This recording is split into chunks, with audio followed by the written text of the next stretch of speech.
की शुरुआत जो है वो दूसरों से उम्मीद रखकर नहीं होती है, क्रांति की शुरुआत होती है खुद क्रांति बन जाने से।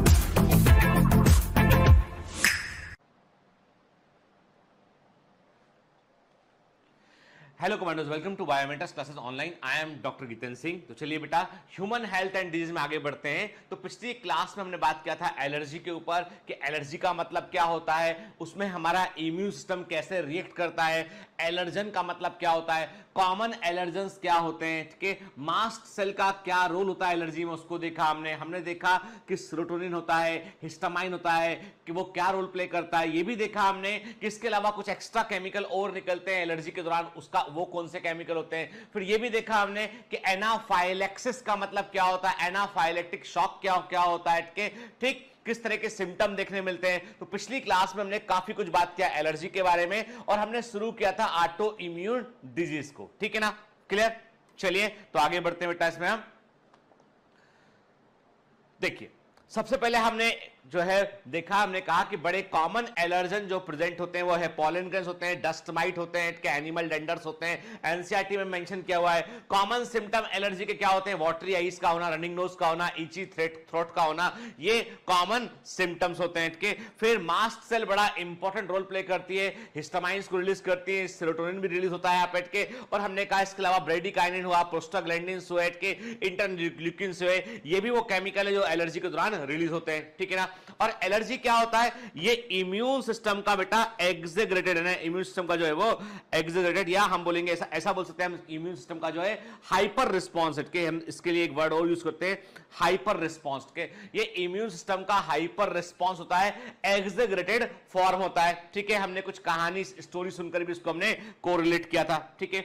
फिर मैंने आपको कुछ किस्से सुनाए थे, आपको मैंने एनाफाइलेक्टिक शॉक के ऊपर के मैंने कहा था कि ऐसी कंडीशन में कई बार हम इपिनेफ्रिन के शॉट का या इंजेक्शन का हम इस्तेमाल करते हैं, ठीक है, क्लियर।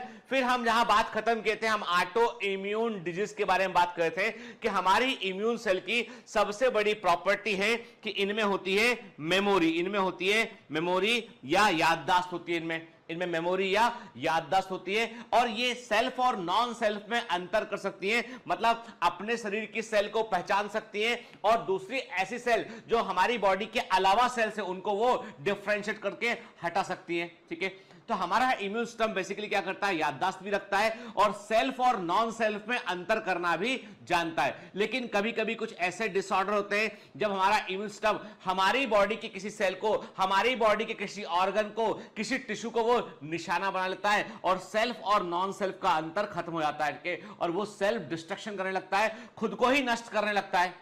अरे ये वैसी वाली बात हो गई कि आप सुनते हो ना, कई बार ऐसी खबर सुनने में आती है कि एक आर्मी में, कई सुनने में आती खबर कि आर्मी में कुछ जवान थे, उन्होंने, एक जवान था, उसने जो है एक सैनिक था, उसने छुट्टी मांगी कि घर जाना था, बड़ा परेशान था वो आपेट के, और कभी गुस्से में आके उसने फिर जो है अपनी राइफल से अपने ही मित्रों पर, यारों पर या अपने बॉस पे गोली चला दिया, ठीक है।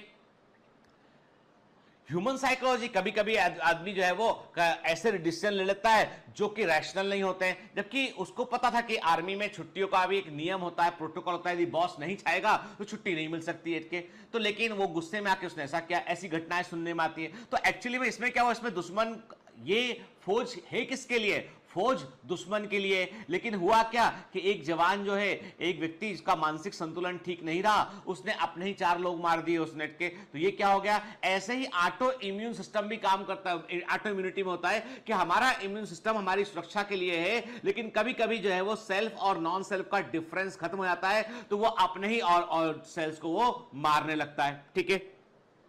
और मैंने आपसे कहा था कि बड़ी कॉमन बीमारी से थायराइड ग्लैंड, हॉशीमोटोस डिजीज में पूरा थायराइड ग्लैंड डिस्ट्रॉय जाता है, क्या, ठीक। फिर रूमेटिक आर्थराइटिस में जो जोड़ होते हैं, जो जॉइंट्स होते हैं, वो पूरे के पूरे डिस्ट्रॉय होने लगते हैं, ठीक है। हीमोलिटिक एनीमिया में आरबीसी डिस्ट्रॉय होने लगती है, सोरियोसिस हुआ, विटिलिगो हुआ, ठीक है, और इसके अलावा फाइब्रोमाइल्जिया हुआ, मल्टीपल स्क्लेरोसिस हुआ, गुलियन-बारे सिंड्रोम हुआ, coeliac disease, Crohn's disease, ulcerative colitis, type 1 diabetes.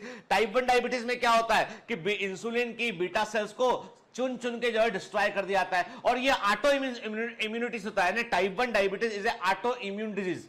Type 1 diabetes जो होता है उसका आपको इनहेरिटेंस पैटर्न देखने नहीं मिलेगा ना। टाइप 1 डायबिटीज एक पीढ़ी से अगली पीढ़ी में ट्रांसफर नहीं होती है, जबकि टाइप 2 डायबिटीज होती है। टाइप 2 डायबिटीज का जेनेटिक प्रीडिस्पोजन देखने मिलता है, जबकि टाइप 1 डायबिटीज का जेनेटिक प्रीडिस्पोजन देखने नहीं मिलता है, क्योंकि वो ऑटो इम्यून डिसऑर्डर होता है। ठीक है, क्लियर। तो पिछली क्लास में हमने देखा था बेटा कि sometime due to genetic or other unknown reasons the body attacks self cells. This results in damage of the body and it called the autoimmune disease के rheumatic arthritis। ठीक है, अब rheumatic arthritis मैंने आपको बताया भी था बेटा कि इसमें आप क्या करते हैं, हम इसमें जो है वो एंटी न्यूक्लियर एंटीबॉडी टेस्ट कराते हैं, एएनए टेस्ट कराते हैं। इसमें हम RA factor, rheumatic arthritis factor का टेस्ट कराते हैं। रूमेटिक आर्थराइटिस के काफी सारे पेशेंट मैंने देखे हुए हैं और आजकल इतना कॉमन बीमारी हो गया है, इतना स्पेसिफिक बीमारी हो गया है कि आजकल डॉक्टर बनते हैं रूमेटोलॉजिस्ट के। ये डॉक्टर केवल और केवल रूमेटिक आर्थराइटिस के देते हैं। बेसिकली ये वो डॉक्टर होते हैं जो ऑर्थोपेडिक सर्जन होते हैं, जिन्होंने एमबीबीएस किया। सुनिएगा मेडिकल प्रोफेशन में क्या होता है, जिन्होंने एमबीबीएस किया जनरल फिजिशियन है, ठीक है, एमएस किया, एमएस ऑर्थो किया इन्होंने, तो क्या बन गए ये ऑर्थोपेडिक सर्जन बन गए। देन इसके बाद इन्होंने डिप्लोमा किया, इन्होंने रूमेटोलॉजी में डिप्लोमा किया, या इन्होंने फेलोशिप किया रूमेटोलॉजी में। Now they become the rheumatologist के। तो रूमेटोलॉजिस्ट होते हैं वो रूमेटिक आर्थराइटिस के केसेस को देते हैं, केवल एक तरह के केस देते हैं रूमेटिक आर्थराइटिस के, और ये बड़ा पॉपुलेशन में बड़ा कॉमन होता जा रहा है के। और इसमें क्या, सुबह जब आदमी सो के उठता ना तो उसके ज्वाइंट जो है ऐसा लगता है फंस गए, ज्वाइंट मूव करने में दिक्कत होती है।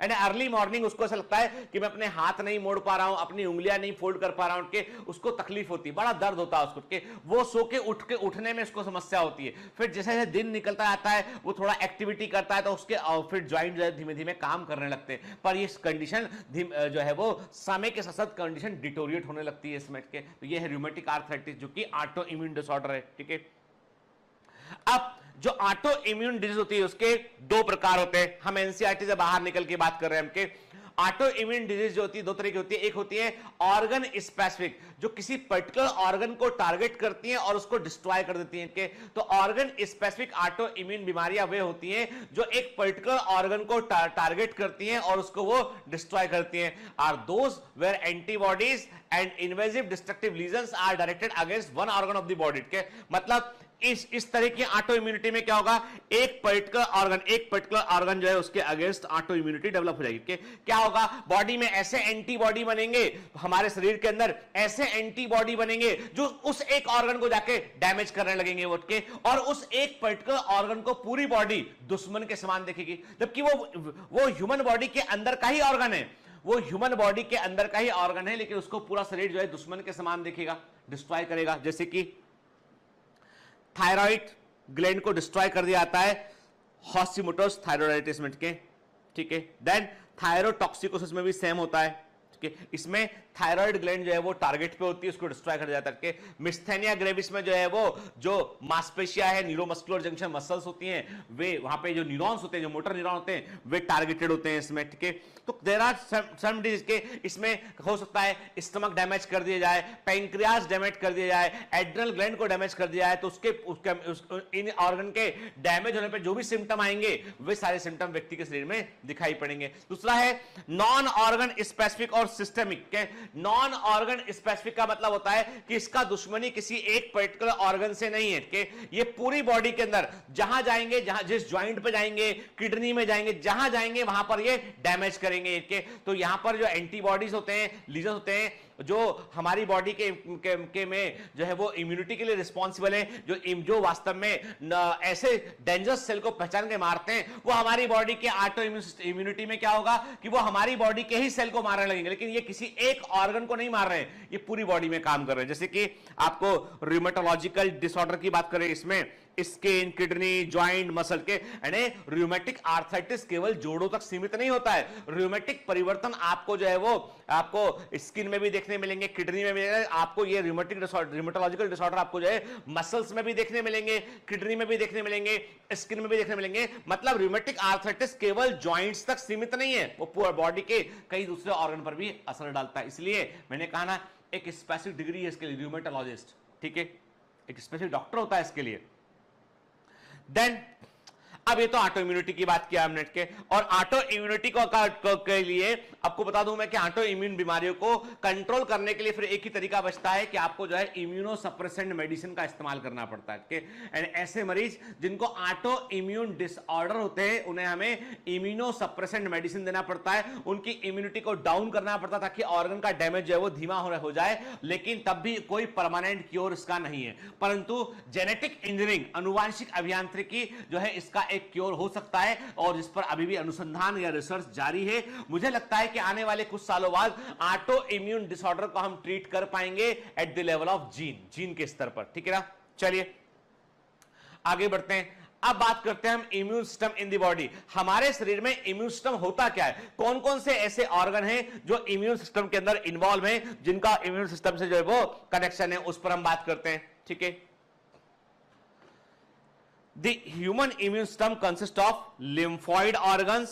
देखिए आप सुनिए बात के, यानी जैसे समझते बात को हमके, बड़ी इंटरेस्टिंग बात है बेटा कि हम बात करें यहां पे समझें इसको, तो क्या होता है कि जब हम इम्यून सिस्टम की बात करते हैं तो हमारा इम्यून सिस्टम कैसा होता है, ये बिल्कुल पुलिस के समान है, यानी हमारे बॉडी के अंदर जो डिफेंस है वो समझ लो आपकी पुलिस की व्यवस्था है, जो हमारे शहर में पुलिस की व्यवस्था है ना, वैसी व्यवस्था होती है।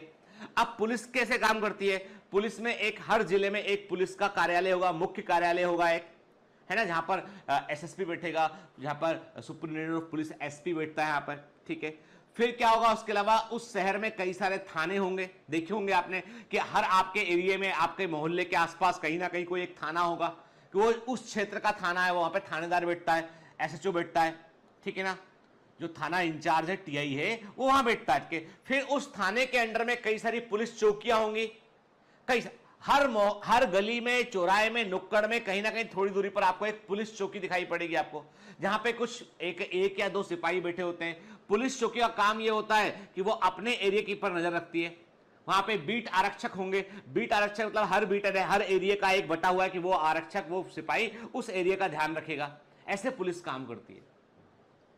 पुलिस का बड़ा स्ट्रॉन्ग नेटवर्क होता है, पुलिस का हर जगह खबर रहती है उसको कि कौन कहां पर कहां पे घटना घटी, क्या हुआ, के वो खबर रहना चाहिए, तभी तो सही पुलिसिंग। यदि खबर नहीं है तो काय का पुलिसिंग, फिर के खबर नहीं है तो काय का पुलिसिंग। पुलिस जो है वो उसको सूचना, उसका मुखबिर तंत्र, सूचना तंत्र स्ट्रांग रहता है उसका। हमारी बॉडी में भी क्या होता है कि हमारी बॉडी में भी कई सारी पुलिस चौकियां बनी हुई हैं। आप बोलोगे सर पुलिस चौकी कहां है हमारी बॉडी में? हमारी बॉडी में हर जगह पे, जहां जहां से भी ड्रेनेज निकलता है लिम्फ का, वहां पे एक लिम्फेटिक ग्लैंड प्रेजेंट है। डॉक्टर के पास कभी बीमार पड़ते हैं, हम जाते हैं, डॉक्टर क्या करता है, डॉक्टर कहता है अच्छा ठीक है, बुखार लिया, ठीक है, आपका शरीर देखा, उंगलियां, नाखून वाखून देखा, आंखें देखी के, फिर कहता है आपसे ऊंचा करो गर्दन, चेक करेगा, ऐसे ऐसे ऐसे ऐसे, ठीक ऐसे, ठीक है, दिखता है ना। फिर हाथ ऊंचा करके यहां भी चेक करेगा, यहां भी चेक करेगा। क्या चेक करता है डॉक्टर?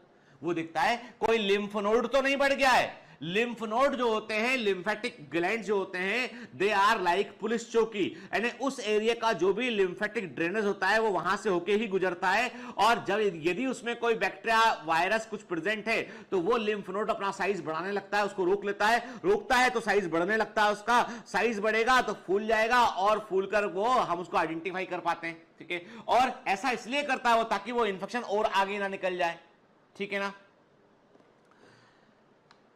देखते हैं क्या लिखा है एनसीईआरटी में।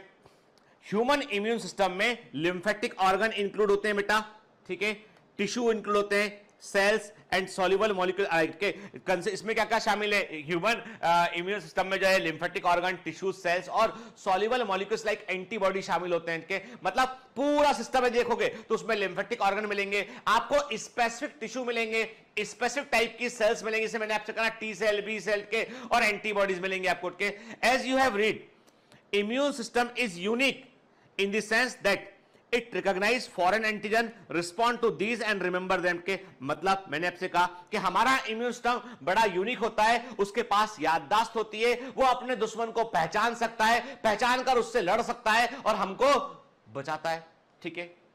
The immune system also play an important role in allergic reaction, auto immune disease and organ transplantation के।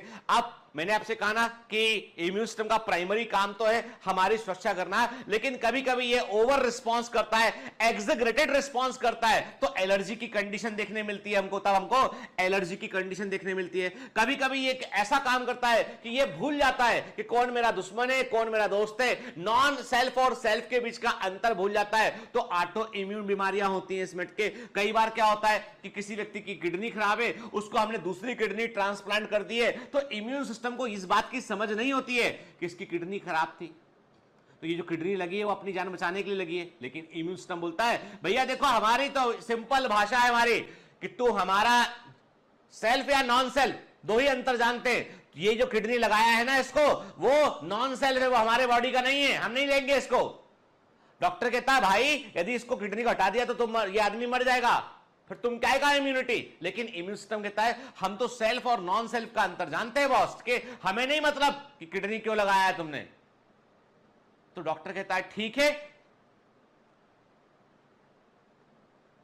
तुम डाल तो हम पात, तुम जितना आगे जाओगे हम और आगे जाएंगे। डॉक्टर इम्यूनो सप्रेसेंट थेरेपी का इस्तेमाल करता है under the umbrella of antibiotics के साथ में इम्यूनो सप्रेसेंट थेरेपी देता है, जिसके चलते वो इम्यून सिस्टम को की एबिलिटी को कम कर देता है, तो ऑटो जो ऑर्गन ट्रांसप्लांटेशन है वो फेल नहीं हो पाता है। ठीक है, उसे रोकने के लिए, बचाने के लिए जो है क्या करता है वो डॉक्टर इम्यूनो सप्रेशन मेडिसिन का इस्तेमाल करता है। ठीक है, पूरी जिंदगी लेना पड़ता है उन दवाओं को, जब भी दवा लेना बंद किया तो वो किडनी पर तुरंत अटैक करेगा वो इम्यून सिस्टम। ठीक है, देखिए यदि आप अपनी बॉडी में इम्यून सिस्टम को देखना चाहते हैं कि आपका बॉडी में इम्यून सिस्टम कहां पर है, किस तरह का है, क्या क्या उसमें शामिल है,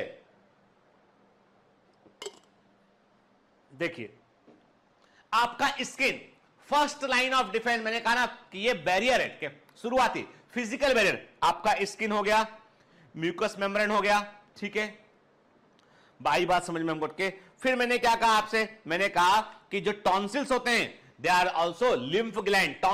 टॉन्सिल दरवाजा है कि कौन अंदर आ रहा है मुंह से के। टॉन्सिल में एक हम पढ़ेंगे, हम जब जो है वो डाइजेशन एंड एब्जॉर्प्शन पढ़ेंगे ना, तब हम बात करेंगे वॉल्डेयर्स रिंग की, हम बात करेंगे वॉल्डेयर्स रिंग की। ठीक है, अभी ये टर्म याद रखना के, ये दिमाग में रखना कि सर ने कोई वर्ड बोला था वॉल्डेयर्स रिंग के, तो हम देखेंगे कि पूरा हमारा जो हमारा बक्कल कैविटी उसमें बाकायदा जो है वो लिम्फेटिक ग्लैंड का एक सर्कल होता है, उसे वॉल्डेयर्स रिंग कहते हैं। और हम कहते हैं कि टॉन्सिल जो होते हैं उसके इंपॉर्टेंट मेंबर में से एक है। तो टॉन्सिल्स क्या करते हैं, ये पैलेटाइट टॉन्सिल जो है वो सुरक्षा प्रोवाइड करते हैं ये बीच के। फिर लिम्फेटिक वेसल्स पाए जाते हैं, लिम्फ नोड पाए जाते हैं। मैंने कहा ना कि लिम्फ नोड पुलिस चौकी के समान होते हैं, लिम्फ नोड पुलिस चौकी के समान होते हैं। देन द स्प्लीन होता है, spleen is like a filter, ये बहुत इंपॉर्टेंट और it is like a filter, ये फिल्टर के समान काम करता है, ये पूरे ब्लड को फिल्टर करता है, देखता है कि कोई गड़बड़ तो नहीं है। यदि कोई मलेरिया का पैरासाइट प्रेजेंट है, प्लाज्मोडियम प्रेजेंट है आरबीसी के अंदर, स्प्लीन बोलता है रोको रोको रोको, आगे मत जाने दो, क्या करो, रोको। ये ब्लड को फिल्टर किया, क्या मिला हमें, देखो ये तो मलेरिया का पैरासाइट मिला है हमको, टाइफाइड का हमको जो है वो बैक्टीरिया मिला है, तो स्प्लीन उसको रोक लेता है। रोकेगा, साइज बढ़ेगा स्प्लीन का। डॉक्टर दवा की देखता है, स्प्लीनोमेगाली देखता है कि अच्छा स्प्लीन तो नहीं बढ़ गया आदमी का। फिर डॉक्टर बोलता है देखो मलेरिया पुराना पड़ गया, मलेरिया बहुत दिन से हो रहा है, तुमको तिल्ली तुम्हारा बढ़ गया है, तुमको एडमिट होकर इलाज कराना पड़ेगा। तिल्ली बढ़ गया है मतलब स्प्लीन बढ़ गया है ना। फिर लिवर का साइज बढ़ गया, हेपेटोमेगाली कहते हैं। तो होता है ये बेटा कि जो आपका स्प्लीन है वो it is one of the very important organ जो फिल्टर के समान काम करता है। देन हम क्या देखते हैं, थाइमस। थाइमस कहता है कि हम क्या हैं, थाइमस कहता है हम पुलिस ट्रेनिंग इंस्टीट्यूट हैं, हम पुलिस ट्रेनिंग इंस्टीट्यूट है। थाइमस कहता है कि हमारे यहां पे ट्रेनिंग देते हैं हम, किसको, अफसरों को।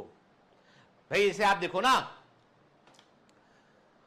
जो पुलिस एकेडमी है पुणे में है कि आप देखेंगे कि जो आईपीएस का ट्रेनिंग होता है वो एकेडमी अलग है। लवासना जहां पे Lal Bahadur Shastri academy of administrative training का जो है वो आपका मसूरी में है। मसूरी में शुरू में फाउंडेशन कोर्स होता है, सारी सर्विसेज के अफसर वहां मिलते हैं। फिर आईएएस वाले केवल वहां रह जाते हैं, बाकी आईपीएस वालों को उन्होंने अपना जो पुणे के अंदर जो आईपीएस एकेडमी वहां उनको शिफ्ट कर देते हैं, वहां पे उनका ट्रेनिंग चल रहा होता है। ऐसे करके अलग अलग जगह पर जो है ट्रेनिंग हो रहा होता है। रेलवेज वालों का बड़ोदरा में होता है, और ये जो रेवेन्यू सर्विस वाले होते हैं उनका नागपुर में होता है। के तो अलग अलग जगह यहाँ पे ट्रेनिंग की जाती है अफसरों की। तो ये थाइमस कहता है भैया हम पुलिस ट्रेनिंग इंस्टीट्यूट है, हमारे यहाँ पे अफसरों को ट्रेनिंग मिलती है। अफसर के पास याददाश्त होती है, अफसर के पास में लॉन्ग टर्म मेमोरी होती है, सेलुलर मेमोरी होती है, ठीक है। तो थाइमस जो है वो टी लिम्फोसाइट को बनाने में रोल प्ले करता है, और थाइमस ऐसा ऑर्गन है जन्म के समय बड़ा होता है, धीमे धीमे जो है व्यक्ति की उम्र बढ़ती जाती है, थाइमस छोटा साइज में छोटा होता रहता है, ठीक है। ये रिट्रोग्रेसिव डेवलपमेंट वाला ऑर्गन है, एक प्रकार से कहा जाए कि समय के साथ ये अपने आप को कम डेवलप होता होता फाइनली बहुत रिड्यूस होके केवल इसके रिमेनेंट्स बचते हैं, ठीक है।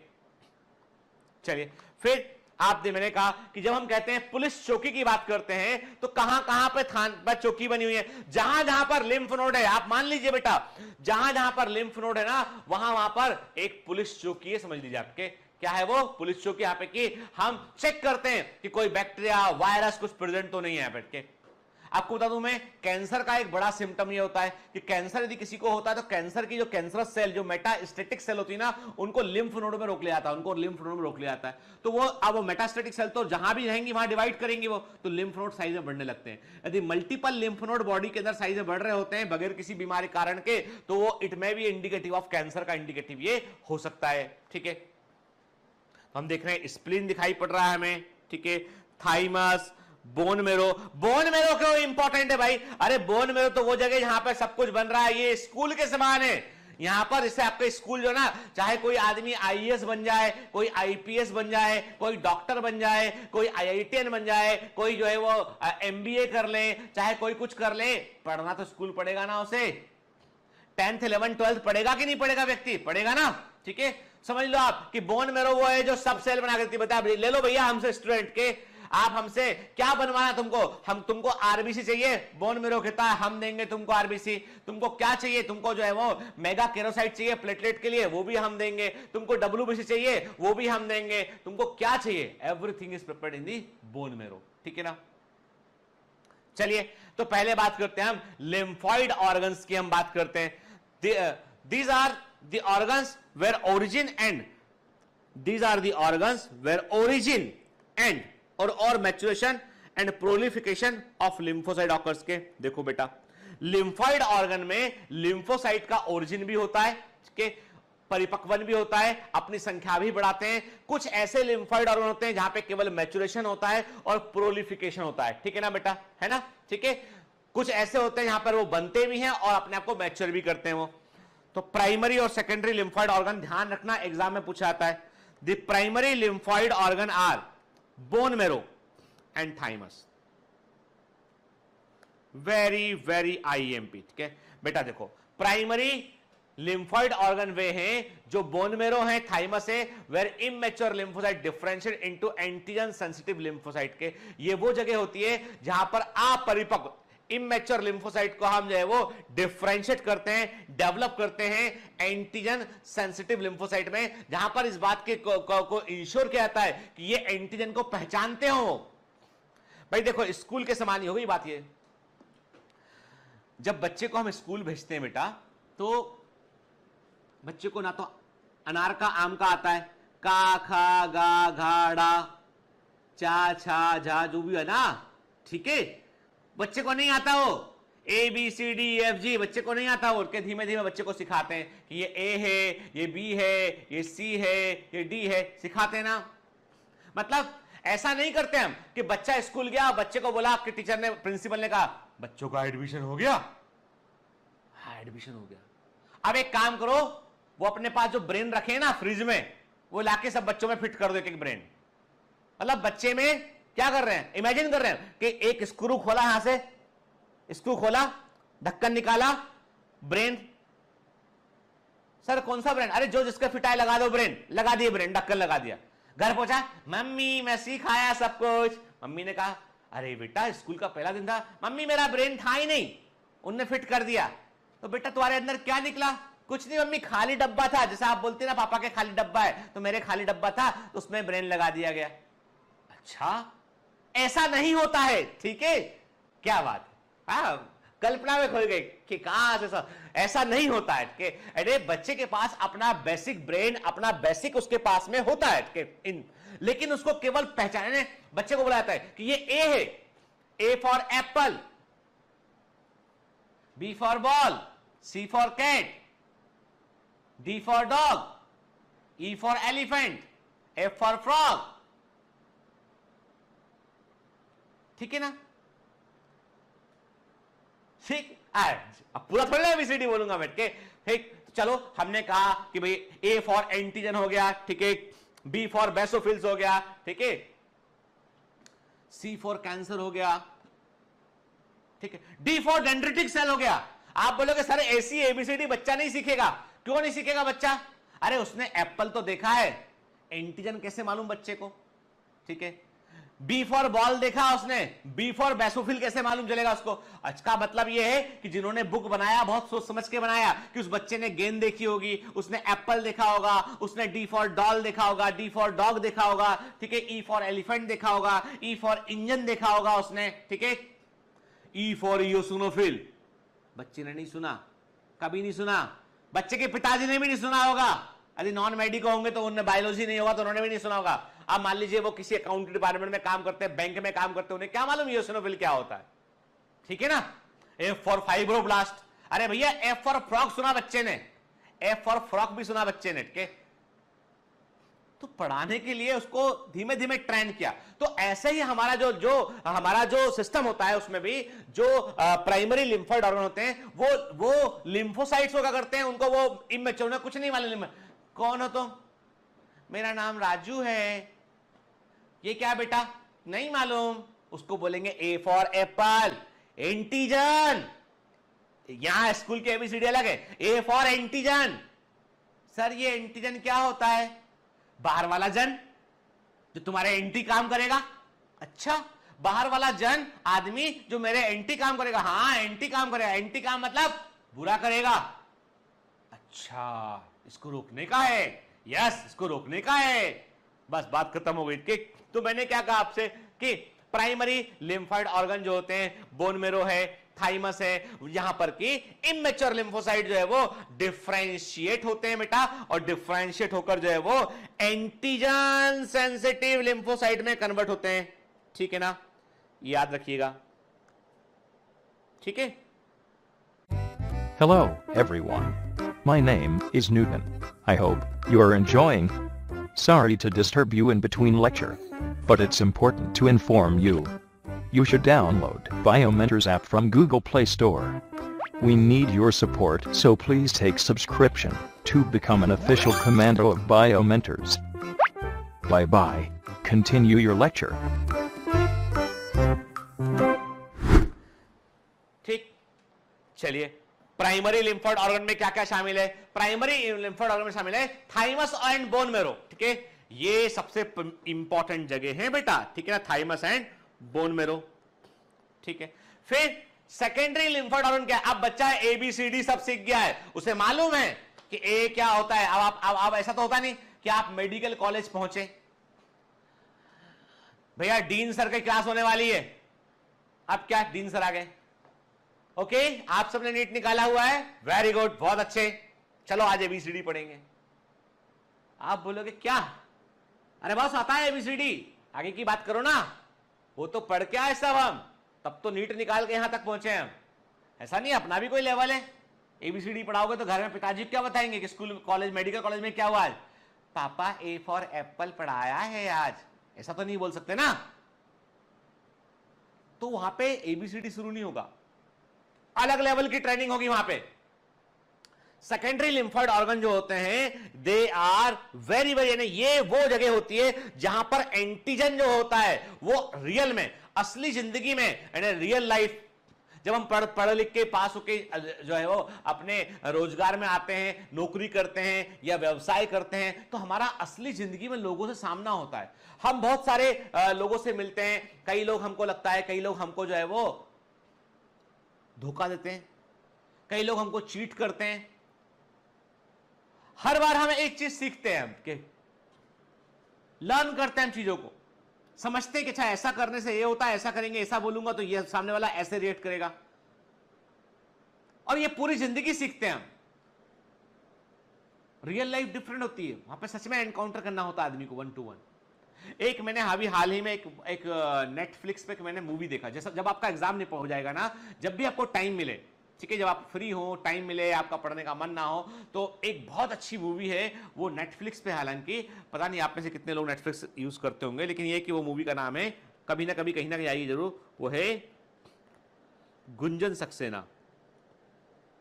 ठीक है, इसमें वो श्रीदेवी की डॉटर है जाह्नवी कपूर के, उसने इसमें जो है वो लीड एक्ट्रेस का रोल किया है। बहुत बढ़िया मूवी है, मतलब मैं जनरली मूवीज की तारीफ नहीं करता हूं, हिंदुस्तान जो इंडियन मूवीज के बारे में मेरा विचार बहुत अच्छा नहीं है, लेकिन फैंटास्टिक मूवी एवर के।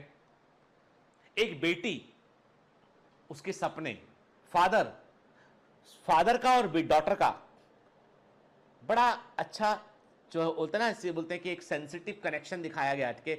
और वो लड़की जो है वो इंडिया की सच्ची कहानी पर बेस्ड है, मैं यदि कोई हाइपोथेटिकल होता मैं कभी बोलता भी नहीं, it's a real story. Gunjan Saxena Kargil war में फर्स्ट जो है वो फीमेल एयरफोर्स ऑफिसर रही हैं, और उन्होंने 40 से अधिक ऑपरेशन में भाग लिया, कई सैनिकों को उन्होंने बचाया, वहां पे जो आर्मी के जवान थे, घायल थे, उनको बचाया, रेस्क्यू किया उन्होंने बड़े इंपॉर्टेंट दुश्मन के ठिकाने पता लगाया उन्होंने, और दुश्मन को मार गिराने में उन्होंने बड़ा रोल प्ले किया कारगिल वॉर में। देश की पहली एयरफोर्स ऑफिसर थी वो, फर्स्ट बैच जो हुआ था उसमें जबरदस्त संघर्ष दिखाया उसमें कि एक लड़की जब एयरफोर्स पहुंचती है वहां पे, तो वहां पे चूंकि मेल डोमिनेट पूरा का पूरा सिस्टम है वहां पे, तो वो किन किन दिक्कतों का सामना करती है कि उस एयरफोर्स के पूरे सेटअप में फीमेल टॉयलेट तक नहीं होता है यहां पे, क्योंकि फीमेल स्टाफ ही नहीं है वहां पे कोई। मतलब फैंटास्टिक स्टोरी, कैसे वो उन लोगों को की साइकोलॉजी से निकलने की कोशिश करती है, कैसे वो उसको ये बार बार एहसास दिलाया जाता है कि तुम लड़की हो, तुम नहीं कर पाओगी, तुम लड़ भी नहीं पाओगी, तुम्हारी सुरक्षा हमको करनी पड़ेगी, तुमको नहीं भेजते फ्रंट पे हम, बार बार एहसास दिलाया जाता है उसको। लेकिन जब रियल में वॉर होता है तो वही लड़की उसके अफसर को, जिसको गोली लग चुकी होती है, दुश्मन गिरा चुका होता, उसे बचाकर लेके आती, दुश्मनों के बीच से, दुश्मनों का सफाया करती हुई पहुंचती है बैठ के वही लड़की।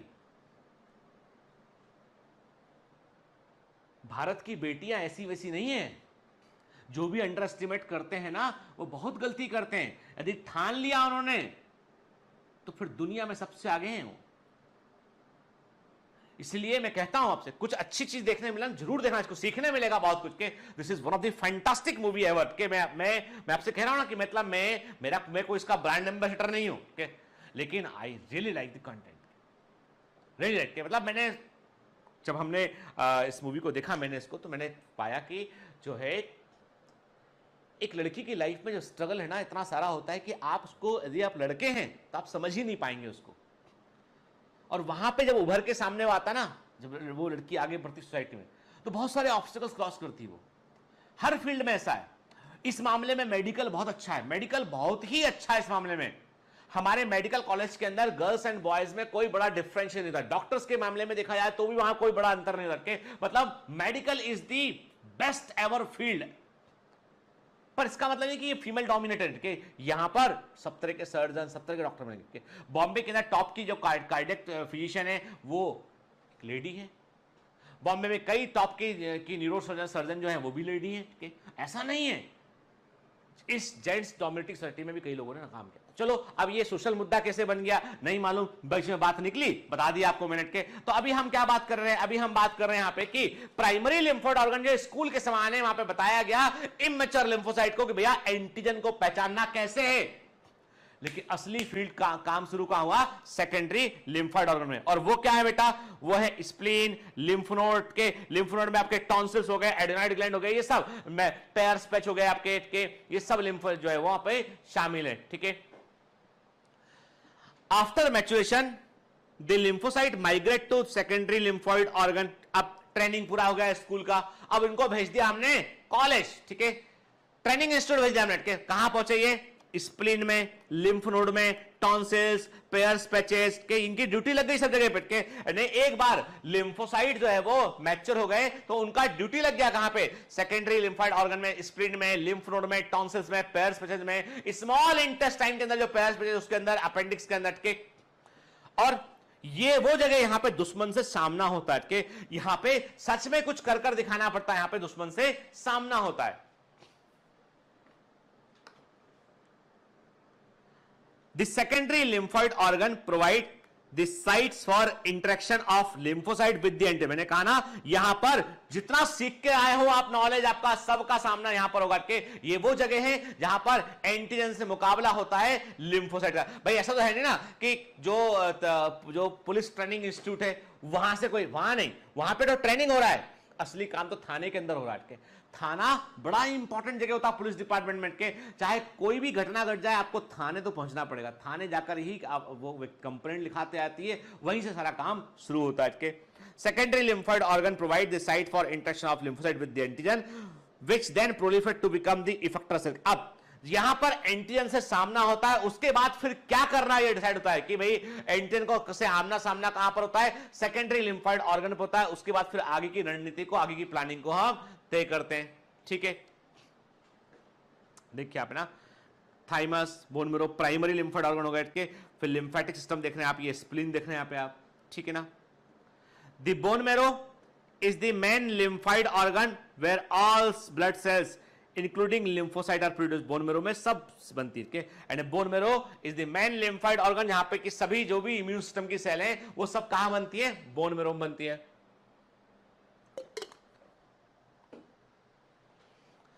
Thymus is a lobed organ located near the heart and beneath the breast bone के।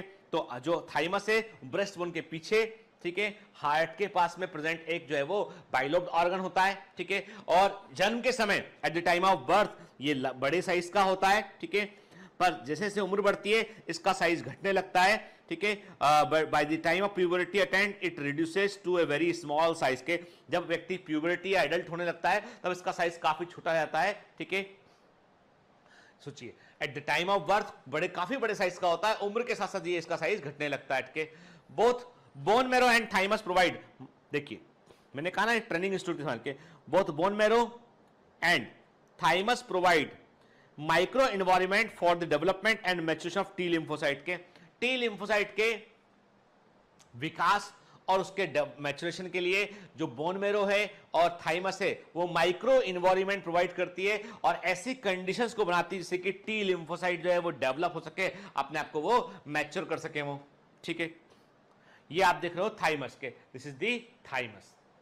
ठीक है, एंड इस इमेज में आपको दिखाई पड़ रहा है this is the thymus gland. ठीक है, देखिए अपना बाइलोब दिखाई पड़ा, राइट लोब है, लेफ्ट लोब है इसमें। ठीक है, कई सारे छोटे छोटे लोब्यूल से मिलकर ये बनी होती है और ये लोब्यूल्स के बीच में सेप्टा आपको देखने मिलते हैं। ठीक है, this is the thymus. Clear? और इससे एक हार्मोन निकलता है थाइमोसिन। क्या निकलता है? थाइमोसिन निकलता है। जब हार्मोन पढ़ेंगे तब उस पर बात करेंगे हम। ठीक है, देखिए this is the thymus gland, है ना। ठीक, थाइमस के अंदर झांक के देखोगे तो पेरिफेरी में कॉर्टेक्स दिखेगा, बीच में मेडुला दिखेगा आपको इसमें के, और आपको इसमें जो है वो इंटरलोबुलर सेप्टम देखने मिलेंगे और थाइमिक कॉर्पसल आपको अंदर इसमें देखने मिलेंगे।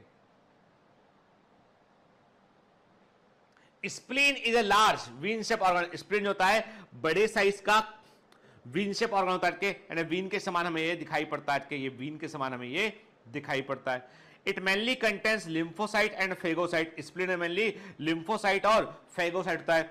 It act as a filter, मैंने कहा ना ये फिल्टर ऑफ ब्लड के समान काम करता है, trapping blood born micro organism के। ब्लड के अंदर जो भी माइक्रो ऑर्गेनिज्म होंगे उनको रोकने का, उन्हें पकड़ने का काम करता है, एक फिल्टर के समान काम करता है। Spleen also has a large reservoir of erythrocyte. Spleen को हम ब्लड बैंक भी कहते हैं, इसको बॉडी का नेचुरल ब्लड बैंक है, बॉडी का नेचुरल ब्लड बैंक होता है।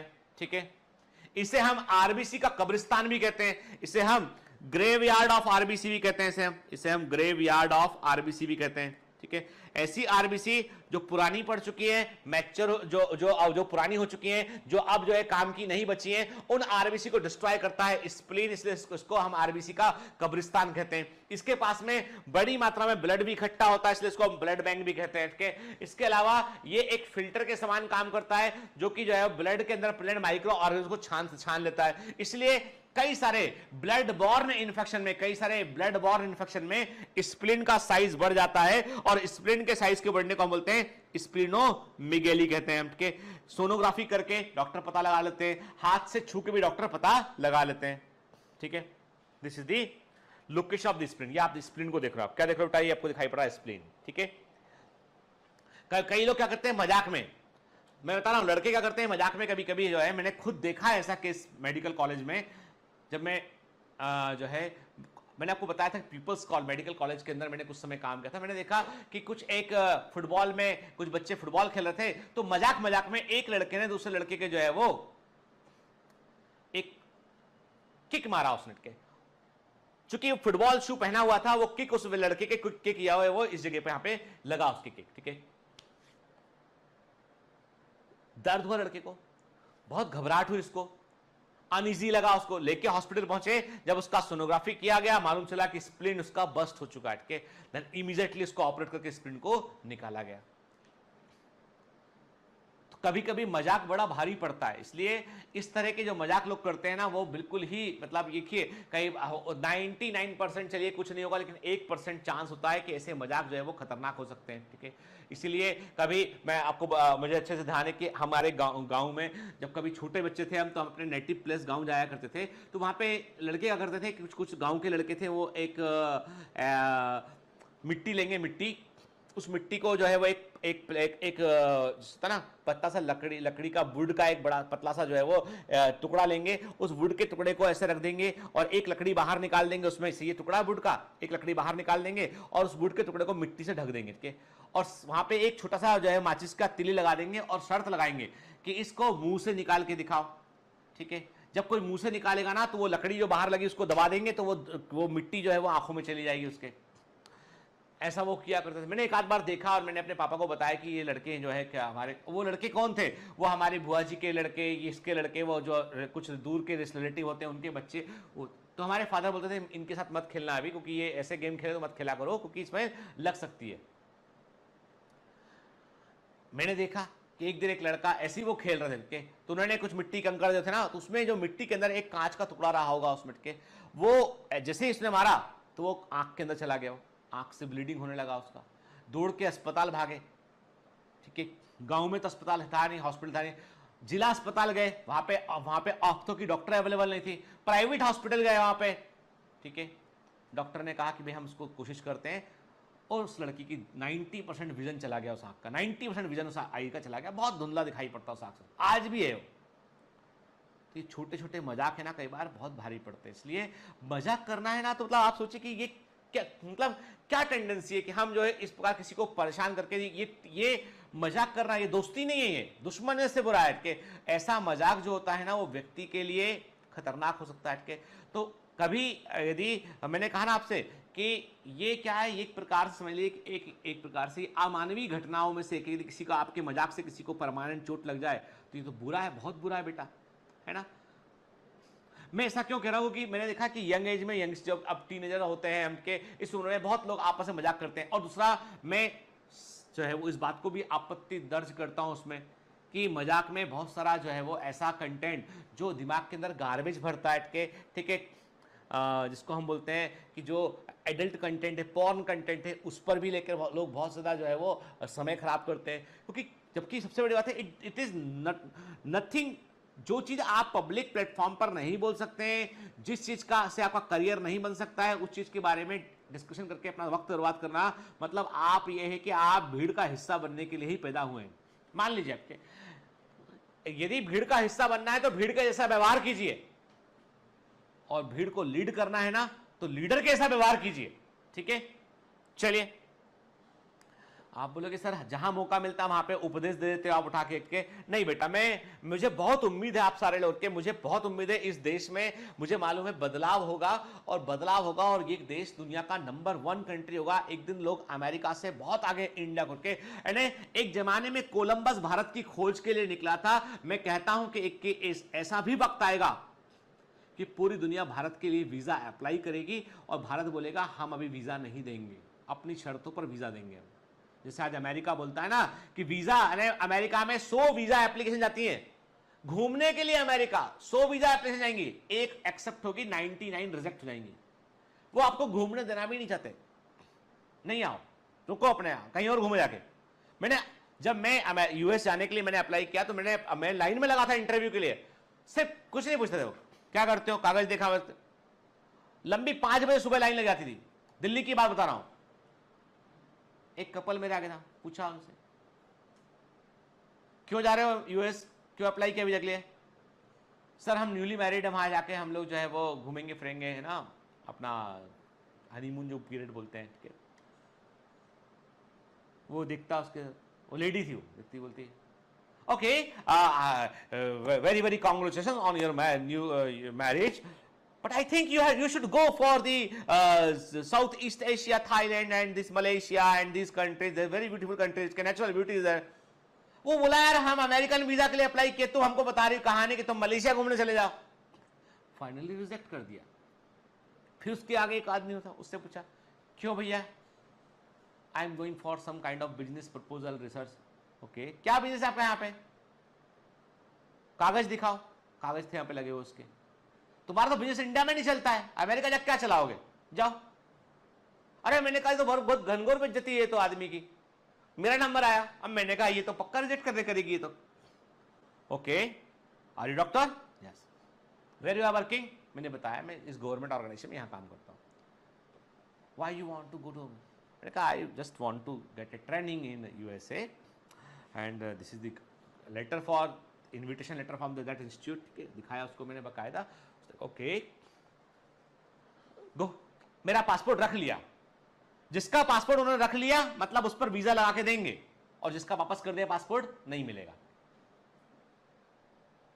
तो मैं बात कहां शुरू किया था? मैं बोला था कि बेटा एक दिन देश को ऐसा बनाना है कि हम भी ऐसा सीना तान के रहेंगे कि हाँ भारत के लिए अप्लाई किया वीजा, हमारी मर्जी, देखते हैं हम तुम्हें देंगे कि नहीं देंगे, है ना, जी हुजूर टाइप से कि दे दो आई वीजा, ऐसा नहीं करना पड़े हमें। ठीक है ना, वो दिन लेके आएगा कौन? आप लोग लेके आएंगे। इसीलिए मैं कहता हूं बेटा, तो मेरा उपदेश को बुरा मत माना करो, इसको ये लर्निंग है लाइफ की, कोई नहीं बताएगा आपको, सब कंटेंट सब्जेक्ट सब बतला देंगे बेटा, ये लर्निंग जो है वो जिंदगी में काम आएगी के, तो हमेशा याद रखें। चलिए तो अब आते हैं स्प्लिन के अंदर। नंबर 1 वीन शेप दिखाई पड़ रहा है, ये जोड़े में नहीं होता है। ठीक है, एक बॉडी में एक ही होता है। ठीक है, ये मत बोलना कि सब जोड़े में होता है, एक किडनी के इधर एक उधर, नहीं। ठीक है, 1 नंबर के कैप्सूल लेयर है अंदर का हिस्सा इसका ट्रेबिकुली है, वेस्कुलर साइनोसाइड, इसके अंदर ब्लड इकट्ठा होता है। व्हाइट पल्प और रेड पल्प के स्प्लिन के अंदर आपको रेड पल्प और व्हाइट पल्प देखने मिलेगा। अब ये सब क्या होता है, जब स्प्लिन पढ़ेंगे डिटेल में तब बात करेंगे हम। ठीक है ना, क्लियर? चलिए फिर हमने देखा, दिखाओ आप देख रहे हैं ना कि स्प्लिन का लोकेशन ऑफ बॉडी में आप देख रहे हो कि ब्लड सप्लाई बकायदा स्प्लिनिक आर्टरीज को सप्लाई करती है। ठीक है, स्प्लिन के एनाटॉमी में मैंने आपसे कहा रेड पल्प है, व्हाइट पल्प है। ये वर्ड का संबंध स्प्लिन होता है, इतना याद रखिए। अभी डिटेल में, अभी हम हिस्टोलॉजी के डिटेल में नहीं जाएंगे यहाँ पे हम, क्योंकि यहाँ पर ये नहीं पढ़ेंगे। जब ब्लड वेस्कुलर सिस्टम पढ़ेंगे तब हम उस पर बात करेंगे। यहाँ पे हम ट्रेबिकुलर देख रहे हैं, वेस्कुलर साइनोसाइड देख रहे हैं, जिसमें ब्लड इकट्ठा होता है, देन आर्टरी के बाहर की लेयर को कैप्सुलर कहते हैं। The lymph node are small solid structure located at different points along the lymphatic system। के मैंने कहा ना ये पुलिस चौकी के समान होते हैं, के अलग अलग पॉइंट पे बॉडी में प्रेजेंट होंगे। जहां से भी लिम्फेटिक ड्रेनेज होगा वहां पे एक लिम्फ नोड प्रेजेंट होगा। वहां पे द लिम्फ नोड सर्व, देखिए आप बिल्कुल चौकी समान काम कर रहे हैं। Lymph node serve to trap the micro organism और the other antigen what which happen to get into the lymph and tissue fluid. के जिस भी जगह की लिम्फेटिक, जैसे मैंने कहा ना हाथ, ये पूरा सप्लाई जो है ये पूरा हाथ है, यहां से आके फाइनली यहां पे लिम्फ नोड है। यदि यहां पे स्वेलिंग है मतलब कहीं यहां पे कहीं इंफेक्शन प्रेजेंट है। ठीक है,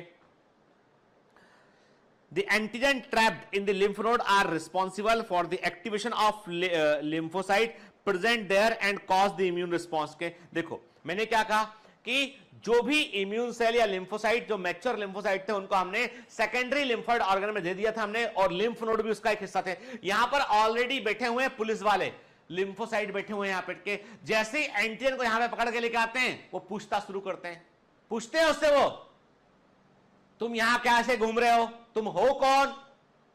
वो बोलता है बैक्टीरिया, हुजूर मैं तो यही इसी शरीर का हूं, मैं जो है वो लिवर का दोस्त हूं, मैं हार्ट को भी मैं जानता हूं। दिखाओ पासपोर्ट दिखाओ, आईडी दिखाओ, आधार कार्ड दिखाओ अपना।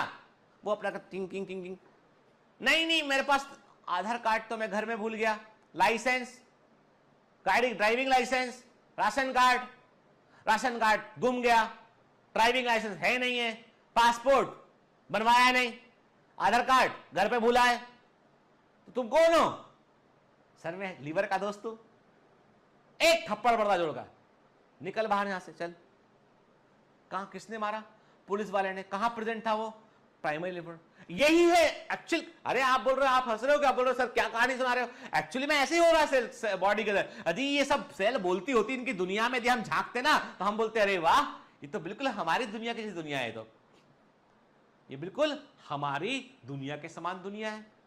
ठीक है, तो antigen trapped in the lymph nodes are responsible for the activation of lymphocyte present there and causes the immune response के। तो जो lymph node होते हैं वो एंटीजन को पकड़ लेते हैं, पकड़ने के बाद क्या करते हैं, वो वहां पर जो lymphocyte present है उनको वो एक्टिवेट करते हैं और फिर lymphocyte एक्शन लेता है वो। ठीक है, फिर बन जाता है वो सिंघम कि देखो अब देखते हैं, हम तुम्हें बताते हैं क्या करना है। ठीक है, देखिए ना बॉडी में आप देख रहे हैं जो जो आपको ग्रीन कलर के डॉट दिखाई पड़ रहे हैं, these are the lymph node के। आर्म पिट की सप्लाई पूरी आप देखें, नेक, collar bone,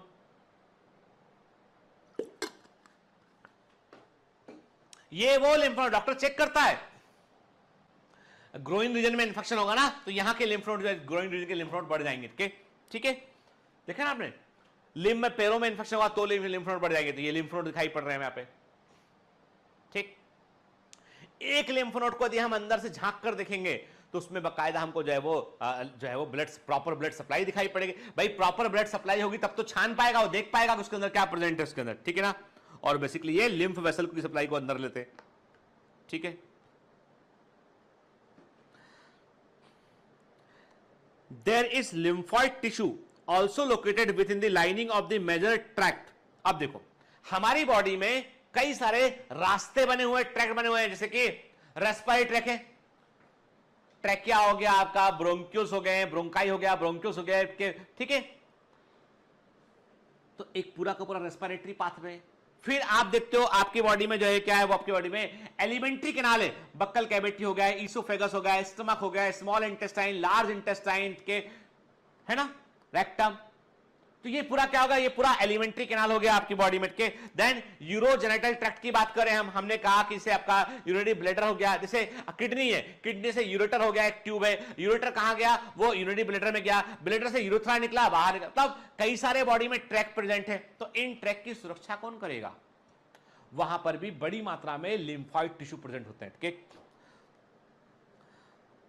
very IMP exam में 2-3 बार आ चुका है। There is lymphoid tissue also located within the lining of major tract, जैसे रेस्पिरेटरी ट्रैक हुआ, डाइजेस्टिव ट्रैक हुआ, यूरोजेनिटल ट्रैक हुआ, उन्हें हम म्यूकोसा एसोसिएटेड लिम्फॉइड टिश्यू कहते हैं, माल्ट कहते हैं, उनके लिए हम माल्ट वर्ड यूज करते हैं। तो माल्ट का फुल फॉर्म क्या है? म्यूकोसा। म्यूकोसा कहां होता है बेटा? जो भी आपका ट्रैक होता है, जो भी कैनाल है, ट्रैक बॉडी प्रेजेंट है, उसमें एक कवरिंग होती है, उसे म्यूकोसा बोलते हैं। तो म्यूकोसा से लगे हुए जो लिम्फॉइड टिश्यू होते हैं उन्हें हम बोलते हैं म्यूकोसा एसोसिएटेड लिम्फॉइड टिश्यू कहते हैं, उन्हें हम म्यूकोसा एसोसिएटेड लिम्फॉइड टिश्यू कहते हैं। और ये बॉडी के लिम्फॉइड टिश्यू का तकरीबन 50% होते हैं। ये बॉडी के लिम्फॉइड टिश्यू का तकरीबन ये 50% होते हैं। They are 50% of the lymphoid tissue of the body.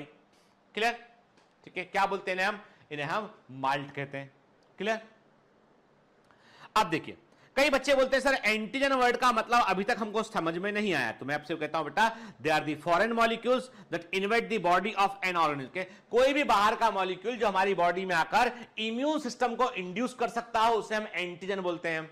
ठीक है, क्या बोलते हैं? एंटीजन कहते हैं। The word antigen is shortened form of the antibody generating के, ठीक है, जैन मतलब जनरेट। अब एंटीजन का भी फुल फॉर्म होता है, एंटी मतलब एंटीबॉडी, जैन मतलब जनरेटिंग, मतलब ऐसा केमिकल, ऐसा मॉलिक्यूल जिसके बॉडी में आने पर हमारे एंटीबॉडी बनने लगते हैं, उसे हम एंटीजन कहते हैं, क्योंकि ये एंटीबॉडी के रिस्पॉन्स को इंड्यूस करते हैं। ठीक है, antigens are generally large molecule, सामान्यतः बड़े साइज के मॉलिक्यूल होते हैं। The majority of them are made of protein और polysaccharide found in the cell wall of the bacteria and other cells on the coats of virus के। तो antigen जो होते हैं बड़े मॉलिक्यूल होते हैं इनके, ये प्रोटीन से बने हो सकते हैं, पॉलीसेक्राइड से बने हो सकते हैं। ये पॉलीसेक्राइड कोट आपको बैक्टीरिया की सेल वॉल के बाहर देखने मिलता है, आपको वायरस की सरफेस पे प्रेजेंट जो ग्लाइकोप्रोटीन होता है वो भी एंटीजन के समान काम करता है इनके। तो एंटीजन जो है वो किसी भी केमिकल नेचर के होते हैं, पर मोस्टली ये होते हैं प्रोटीन और पॉलीसेक्राइड नेचर के होते हैं, ठीक है। All antigens are not the parts of microorganisms। सभी एंटीजन केवल माइक्रो ऑर्गेनिज्म से नहीं मिलते हैं। जो पॉलन ग्रेन होते हैं बेटा, परागकण होते हैं, वे प्लांट से मिलते हैं, ये भी एंटीजन होते हैं। Egg white of egg and egg के, कुछ लोगों को अंडे एग एलर्जी होती है, कुछ लोग अंडा नहीं खा पाते हैं क्योंकि उनका एग वाइट से एलर्जी होती है उनको के। कुछ लोगों को शेल फिश से एलर्जी होती है, तो शेल फिश में कुछ केमिकल पाए जाते हैं, वो नहीं खा सकते हैं। सर्टेन फ्रूट्स और वेजिटेबल, जैसे देखिए आपको जान के आश्चर्य होगा कि जो है कई से लोग कितना कि सुबह उठ के नींबू पानी पीना चाहिए के, and I am allergic to the citrus fruit. ये सब मतलब मैं ऐसे देखा जाए तो मैं बहुत I am not the very healthy person की मुझे कई चीजों से एलर्जी है कि मैंने कहा सिट्रस फ्रूट मतलब मैं लेमन इस्तेमाल नहीं करता हूं, मैं ऑरेंज इस्तेमाल नहीं करता हूं। कुछ लोगों को एग से एलर्जी होती है, कुछ लोगों को पीनट से एलर्जी होती है, शेल फिश से एलर्जी होती है कि I am also allergic to the कहीं यदि मान लो धोखे से किसी चीज में सी फूड मिला है तो वो सी फूड के लिए भी मैं एलर्जिक हो।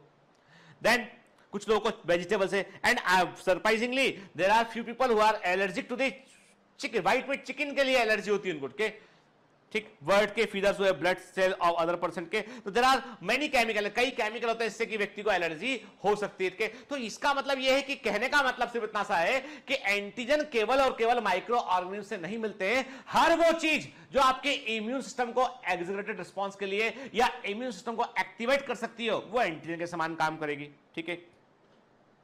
Then come to the cells of the immune system. Lymphocyte क्या होते हैं? ए टाइप ऑफ WBC, देखा हमने पहले के, are one of the main cells of the immune system of the body के, ये बॉडी के इम्यून सिस्टम के one of the important cell में से होते हैं के। लिम्फोसाइट को हमने दो कैटेगरी में डिवाइड किया बेटा, हमने कहा टी सेल और बी सेल का हमने के, याद रखिए दोनों प्रकार की सेल जो होती है कि both type of cells develop from the stem cell found in the liver of the foetus and in the bone marrow cell of the adult के। चाहे वो टी लिम्फोसाइट हो चाहे बी लिम्फोसाइट हो, जो फीटस होता है फीटस में वो लिवर के अंदर बनते हैं और एडल्ट में वो बोन मैरो सेल के अंदर बनते हैं, ठीक है ना।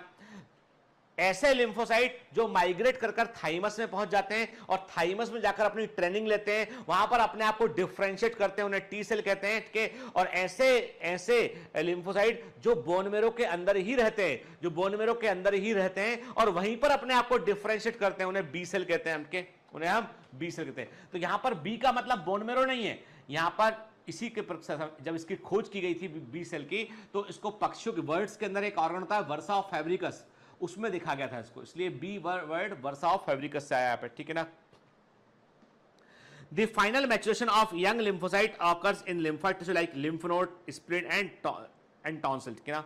सेकेंडरी लिम्फोसाइट में फाइनल मैच्योरेशन होता है। T cell are responsible for cellular immunity, जबकि बी सेल क्या काम करती हैं? वो ह्यूमरल इम्यूनिटी के लिए रिस्पॉन्सिबल होती है कि ये एंटीबॉडी प्रोड्यूस करती हैं अबाउट 20 ट्रिलियन पर डे के। सोचिए हमारी बॉडी में जो बीटा लिम्फोसाइट है वो तकरीबन हर दिन 20 ट्रिलियन एंटीबॉडी सेल को 20 ट्रिलियन एंटीबॉडी केमिकल्स को प्रोड्यूस करती है। हर एक एंटीबॉडी क्या होता है? एक इम्यूनोग्लोबुलिन मॉलिक्यूल होता है, ठीक है। ग्लोबुलिन प्रोटीन से बना हुआ इम्यूनिटी देने वाला मॉलिक्यूल होता है, इम्यूनोग्लोबुलिन कहते हैं, वाई शेप होता है। तो 20 ट्रिलियन पर डे बनता है। Both T cell and B cell require antigen to trigger them into action but they respond differently. देखिए दोनों टी सेल और बी सेल को जब एंटीजन मिलेगा दोनों रिस्पॉन्स करेंगी, पर दोनों के काम करने का तरीका अलग अलग है। बी सेल एंटीबॉडी के थ्रू काम करेगा और टी सेल जो है वो सेलुलर इम्यूनिटी के थ्रू काम करेगा, सीधा फेगोसाइटोसिस में इन्वॉल्व हो जाएगा। Beta lymphocytes are independent of thymus and in men probably complete their early maturation within the bone marrow. They are called beta cell because they mature within the versa of fabricus in birds. क्या देखिए क्या लिखा इसमें, beta cell जो होती है वो thymus से स्वतंत्र होती है, इंडिपेंडेंट होती है, और ये जो है क्या करती है बेटा, ये बोन मेरो के अंदर ही अपने आप को मैच्योर करती है। इनको बीटा सेल कहते हैं क्योंकि पहली बार इनकी खोज हुई थी वर्ड्स के वर्सा ऑफ फैब्रिकस पार्ट के अंदर, ठीक है ना। Clear? Mode of action of beta cell to antigen. आप बीटा सेल एंटीजन के लिए कैसे व्यवहार करती है, किस प्रकार से, थोड़ा सा एनसीईआरटी से बाहर निकल के बेटा समझने की कोशिश कर रहे हैं। जब when antigen enter a tissue fluid, beta cell are stimulated to produce antibody. जैसे ही कोई एंटीजन टिश्यू फ्लूइड के अंदर आता है, बीटा सेल के संपर्क में आता है, बीटा सेल जो है स्टिमुलेट करती है एंटीबॉडी प्रोडक्शन के लिए के। The body has thousands of antigen specific beta cell के, हमारी बॉडी में हजारों प्रकार की एंटीजन स्पेसिफिक बीटा सेल्स होती है। The membrane of each beta cell type would have been sensitized by the previous contact with the antigen. पहले कभी यदि एंटीजन का संपर्क रहा हो, वैक्सीन लगा हो, या पहले से कोई एंटीजन बीमारी हुई हो, तो उसके लिए बीटा सेल जो है वो इम्यूनिटी को डेवलप कर लेती हैं। If this does not happen, the beta cell are destroyed के। देखिए सिंपल सी बात है कि बीटा सेल जो होती हैं वो एंटीजन स्पेसिफिक भी होती हैं, और कई से हजारों तरह की सेल हमारी बॉडी में पाई जाती है, एंटीजन स्पेसिफिक होती है बेटा। और ये यदि कोई बीटा जैसे मैंने कहा ना कि हर एक बीटा सेल टाइप जो होती है वो पहले किसी एंटीजन के संपर्क में आई होती है, उसके लिए पहले किसी एंटीजन का जिसके संपर्क में हमारी बॉडी आई होती है, उसके लिए वो सेंसिटाइज होती है इनके। अब जब जैसे इनका टाइम पीरियड पूरा होता है, खत्म हो जाती है इनके, और हर दिन नई बीटा सेल बन रही होती है इनके। ऐसा है, पुरानी बीटा सेल खत्म होती रहेंगी तो नई बीटा सेल उसकी जगह पर बनती रहेंगी लगातार।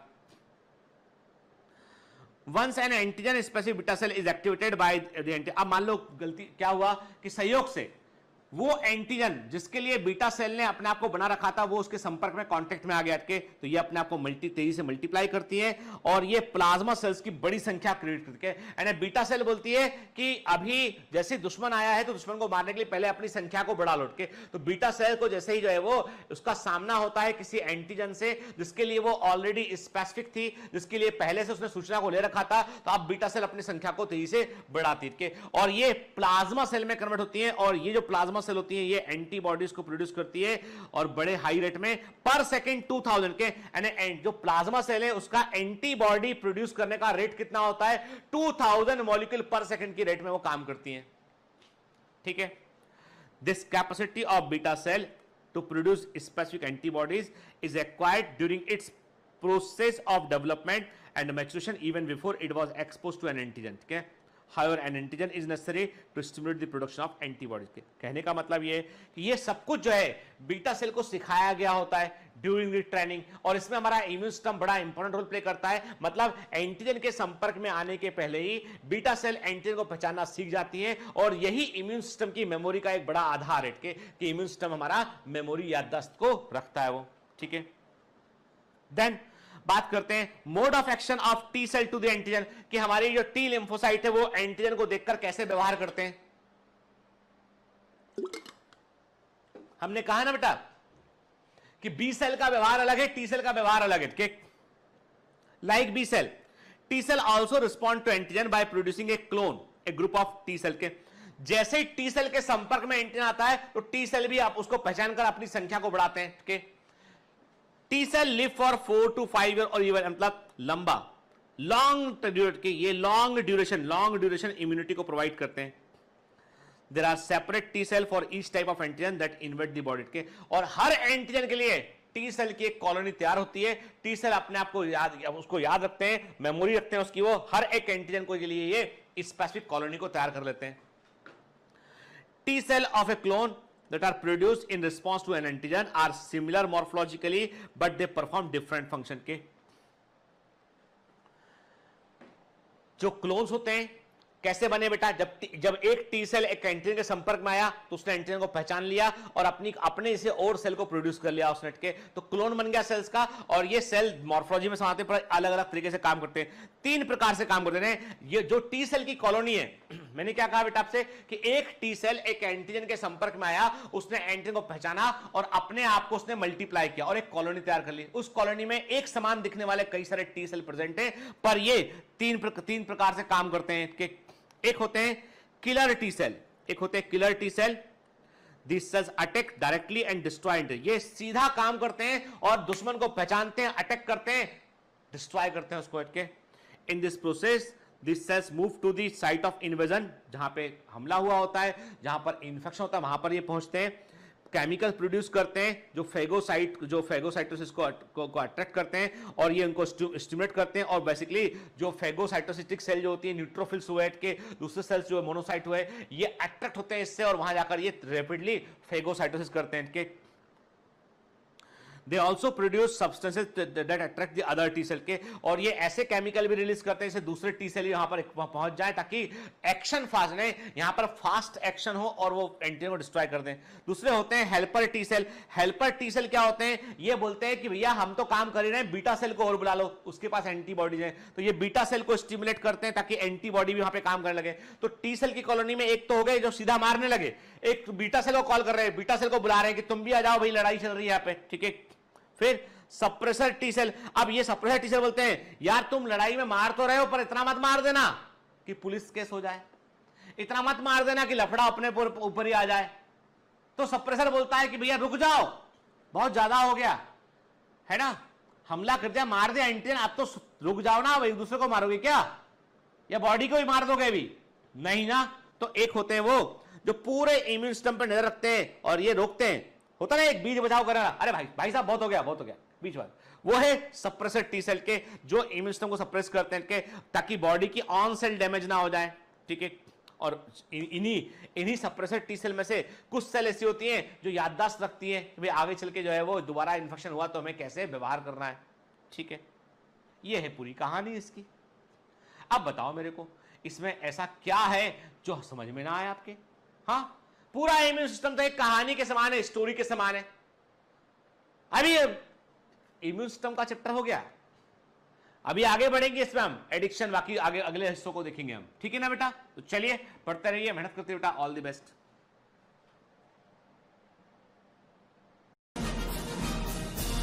Hi.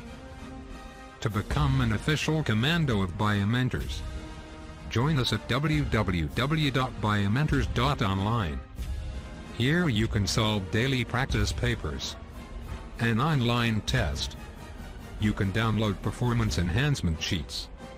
You can track your progress. You can interact with other fellow commandos. Join us and prepare yourself. It's a commando training for your success. Download Biomentors online app from Google Play Store.